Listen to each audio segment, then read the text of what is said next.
zoonii eenyutti iyyuu baate amma garuu deessuu gaafa fuunee karaa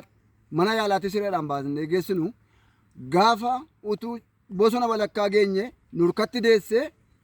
eegni ishee bakkeetti dhangala'ee mucaa gar tokkotti baatama waan mucaa boodaan dhufu kophaatti baatama fuudhneetiyyuu gara qeetti deebi'aa turre jechaadha. Har'a garuu gaggeessitoonni sektara adda addaa hojjetan kantiibaan magaalaa Mattumanni qopheessaa zoonii Mardaafaa kana du'a hin taane keessa badiisa hin taane keessa lubbuun itti godhee lafaa nu kaasee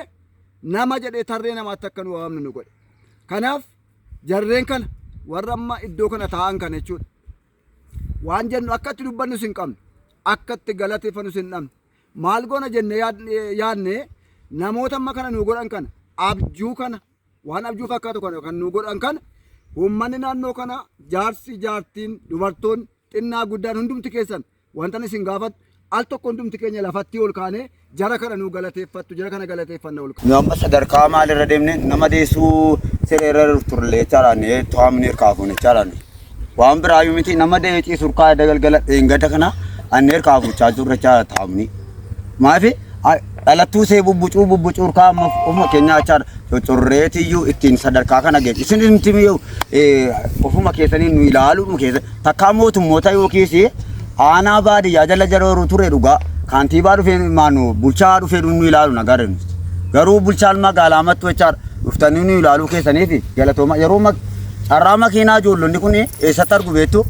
yala gama sanatti argu amma garuu mana jalatti argan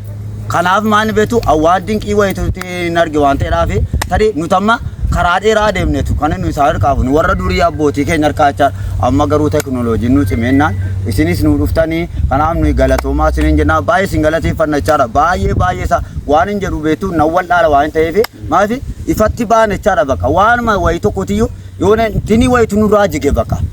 waanuma akka siidaa wayii tokko ture as dhugaa maafi baajaajii annee goda sanatti jechaadha namoota seenichi achaan nu duukaa dhufe amma garuu sababa keessanii nurraa tarsa'e laagu maafi maashinumti kun dhufe akka gochuusa kanaaf uummata kanas isinis galatoomaa isiniin jechaa waaqayyo isin eebbisu. Kan karoorse hojiidhaan agarsiisa kunoo waltajjii irratti wal sobuun maal osoo hin taane kunoo qabatamaadhaan agarsiisee jira. Misoomni itti aanu ammas hin karoorfama wanti karoorfame hundumtuu raawwatama waan ta'eef hundumtuu akka kanatti hubatamuu qaba waan ta'eef ani ammas deebisee akka bulchiisa ganda gahiitti keessummoota keenya itti gaafatamaa magaalaa Mattuu paartii kantiibaa keenya galatoomaa ulfaadhaa eebbifamaan isiniin jedha.